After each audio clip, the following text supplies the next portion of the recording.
সেই নবীর প্রিয় নবী মুহাম্মদ সাল্লাল্লাহু আলাইহি ওয়াসাল্লামের দৌহিত্রদেরকে যারা হত্যা করেছে, শাহাদাত শহীদ করেছে, তারা কখনোই ইসলামের মধ্যে প্রকৃত মুসলমান হতে পারে না, তারা কখনোই মুসলমান হতে পারে না। পাশাপাশি ইয়াজিদকে কেন্দ্র করে ইয়াজিদের বাবা প্রিয় নবী মুহাম্মদ সাল্লাল্লাহু আলাইহি ওয়াসাল্লামের প্রিয় সাহাবী আমির মুআবিয়া রাদিয়াল্লাহু তাআলা আনহুকেও কেউ বিশুদ্ধ করতে পারবো না। আমরা যেমনি ভাবে ইয়াজিদকে ঘৃণা করি, ইয়াজিদের সৈন্যবাহিনীকে ঘৃণা করি, পক্ষান্তরে ইয়াজিদের কারণে প্রিয় নবীর কাতেবে সাহাবী, প্রিয় নবীর কাতেবে ওহী হযরতে আমির মুআবিয়া রাদিয়াল্লাহু তাআলা আনহুকে আমরা কখনোই কটাক্ষ করি না। যারা করে তাদের সাথে ইসলাম এবং মুসলমানের কোনো সম্পর্ক হতে পারে না।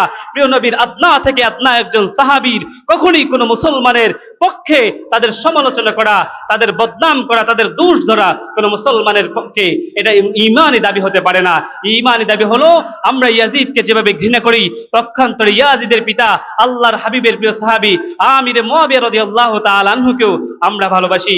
রব্বুল আলামিন আমাদেরকে সমস্ত সাহাবীদের ভালোবাসা হৃদয়ে ধারণ করার তৌফিক দান করুক বলে আমিন।